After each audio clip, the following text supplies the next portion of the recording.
Hi everyone, welcome back to the channel. So you know I don't do sponsored posts very often, so when I do one it's because I really like the product, and believe me, there's some strange ones that you get and you think, why have they picked the channel? Is it a mistake? Because they can be so random that they don't even make sense. But this one did make sense, so I was happy to chat with them. And it's the VKK styler. It's the straightening brush, and what I like about it is it's something a little bit different, but it also makes complete sense why you would want to use it.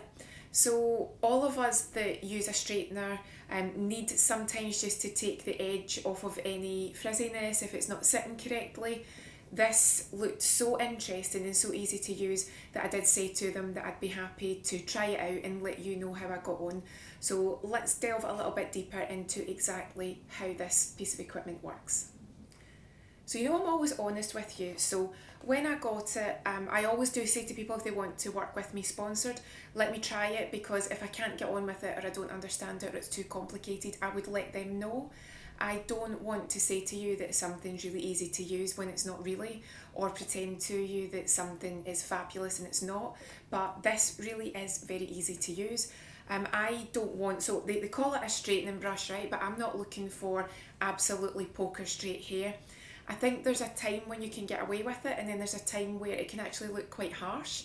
And I think sometimes it's good to have a little bit of texture in your hair, a little bit of movement. So I like the fact that you can actually work with this, and because it's not two flat plates and it's actually got the curve to it, it can give you that movement. But just to show you the box, don't you think that looks really slick? I was really impressed when I saw it, and I thought it looked really neat, really compact, and it looked expensive. But when you look on Amazon, I think you'll be surprised that it's actually really good value.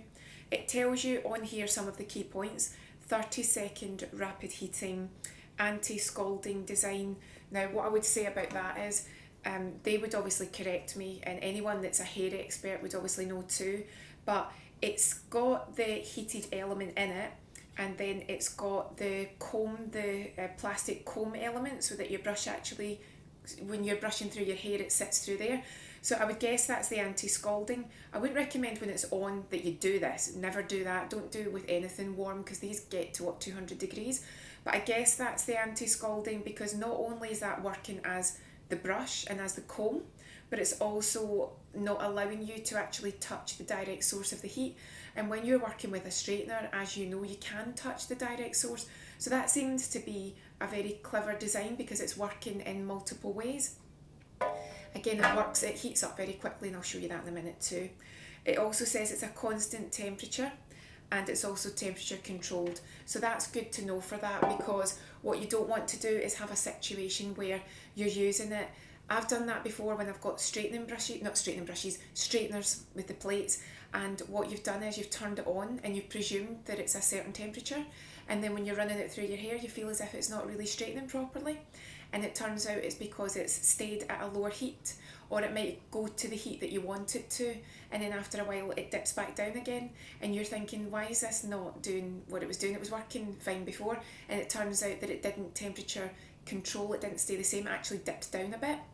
It's a bit like me, I don't know if anyone's the same. If you go on holiday, you're used to a certain power within your hairdryer, within your straighteners, but when you go away, for me it's when you leave the UK, it can be Europe, it can be America, the power's not quite the same in the hairdryer and the straighteners for me, so I don't get the same finish. And it feels like someone's just blowing on my hair instead of that full power. And if it's a straightener, it feels as if it's just not got that heat in it that I need. So it can be an issue for when I'm travelling, that I feel I just don't have that. But if you know that you've got that temperature control, you can check the temperature, and then you can actually see it very easily. Again, I'll show you what it looks like on the panel. You can see what the temperature is, and it just lets you know so easily. Also, just to let you see what's in it, it's got the little pouch, so it sits very easily within there. But the good thing about the pouch, again, is that it's a protective pouch, so if it was a little bit warm, you could sit it on top of it, and it's actually going to make sure that you're not sitting this on any surfaces where you could actually damage it or cause any issues because it's warm. So I think the pouch is multi-purpose and really handy too. What I thought was good that you don't get with a lot of products is you've got the comb. So when you're doing your hair, and again, there's lots of demos on YouTube of people actually using this. So mine's is more of a talk through about how it actually works. I'll link you to people demoing exactly how they use it. But it's quite handy to have the comb, so you comb through the hair and then you follow with the brush.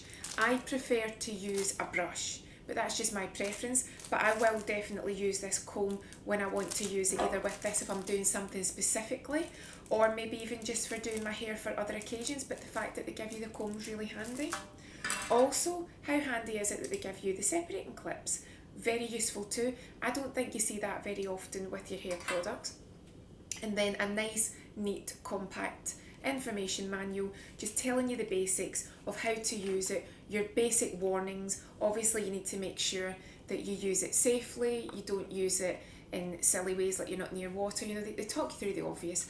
They also say when something's new, sometimes it can smell a bit plasticky when it's warming up, but that soon settles down. And what I found really useful was they explain the controls, which is very simple. And they also talk you through the different temperatures for different hairs. So it starts at 120, but it also goes up to 200. So 120 is when you're new to it, or if you've got finer, thinner hair, right up to 200, thick, curly, coarse hair. Now mine's is thick and it's got a natural wave to it. Sometimes a curl, sometimes a wave, it depends on the weather. And definitely 200. Anything less than that and I feel as if I don't have that power kick that I really need within it.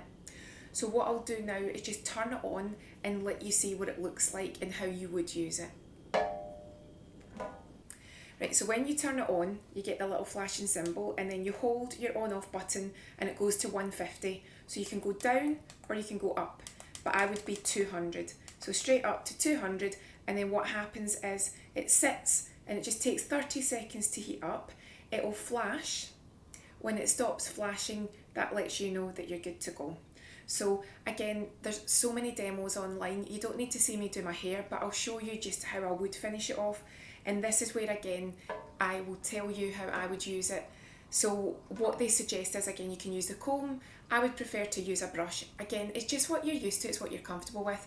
Also, if you're very careful, I think because you're using your hands and then the straightener is following from that, if you're very careful, because again it's protected, you can hold your hair where you want it to be and then use the brush and follow with it. There's no harm there because you're not putting your hand on hot hair. They do say that you can freshly wash your hair, dry it off, and then just go through in sections using this. But again, if you've got very, very thick hair and maybe it is quite coarse, maybe it's got a curl in it, you'll see demos, again I'll link you to them, where someone's went through their entire hair. That's your choice. I actually like to use it in conjunction with the straightener to take most of the time away, because this would take me ages to actually go through the hair bit by bit.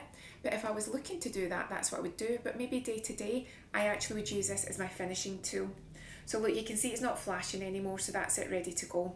So as a finishing tool, what I would do is just take the edges of my hair, put it where I want to be, because I actually want it to be curling in. I've got this texture, I've got the layers at the front, so just take it, hold the hair, and then just manipulate the hair the way I want it to sit, and just do it like that. Take a bit of hair. I'm not at the mirror, so I apologise that I would normally be taking little bits and controlling what I'm doing, but I would just take little bits and move it to where I want it to be. Take a little bit, it's just the edges that I'm doing here, and take it to where I want it to be. If you wanted to do your fringe, you would just literally take the fringe and then curve it around. It's that simple. And then when I'm finished, hold it, it's off again. And then just obviously unplug it. What I'll do, because that's been warm, is I'll actually sit it on its little protective pouch. And that's how easy you could do it. If you wanted to use the brush first, use the brush follow through. Again, you've got the comb if you want to do that too. Now, the obvious things that you need to think about with your maintenance, you've just got to make sure that you look after it well. So with your hair, when you're obviously using a heat styler, use a heat protector product beforehand. And if you want to set your hair in place, obviously you'll have your products like your sprays, hairspray. But what can happen is when you're using a lot of products in the room, you can get the little film that starts to land. You know what it's like if you've got a hairdryer, straighteners, you can get a little film. So when it's cool, maybe once every couple of weeks, just give it a nice little wipe. It could be an eco-friendly wet wipe, it could be just a damp towel, but make sure obviously it's not plugged in. If you find that you're getting little hairs in it, which you will do because it's a comb effectively, then maybe every time you've used it, let it cool down for 15 or 20 minutes and then just remove any hairs, just keep it nice and clean. Also, look at how handy this is. The cord actually spins so you don't get yourself in a tangle. I think that's a great one, because how often do you have your hairdryer, your straighteners, your tongs, whatever it is, and eventually it's as if the cord starts to get into ringlets and you find that you're having to do this just to get it to untangle. So handy. Also, they do give you instructions on how you can use this to actually add curls to your hair as well. And it's a bit like when you use the straightener, you hold it and then you twist your wrist and you twist the hair around. So that's another thing that you can do with it too. But I just wanted to show you how simple it is to use, why I think it's a really good thing to have just in your hair equipment stash, if you like. You might not want to use it every day if you've got shorter hair, if you like it to be a bit textured, or if you just want to run through. I mean, you could even just run through very carefully just like this, because you've got the heat to it. Maybe it's just something that you can use every day before work or just before you go out. It might be something that you choose to use for occasions, or it might be something that you choose to use every day. But when you go onto their Amazon page, which I'll link you to, and when you actually see what's involved in the value for money, that's why I said to them that I was happy to do a little sponsored post. So I hope you agree with me. Let me know if you've got one. Let me know what you think of them. I'd love to know. If you've got any questions, just leave them below. If I don't know the answer, then I'll ask them if they can help you out. Other than that, have a lovely day and I'll see you again soon.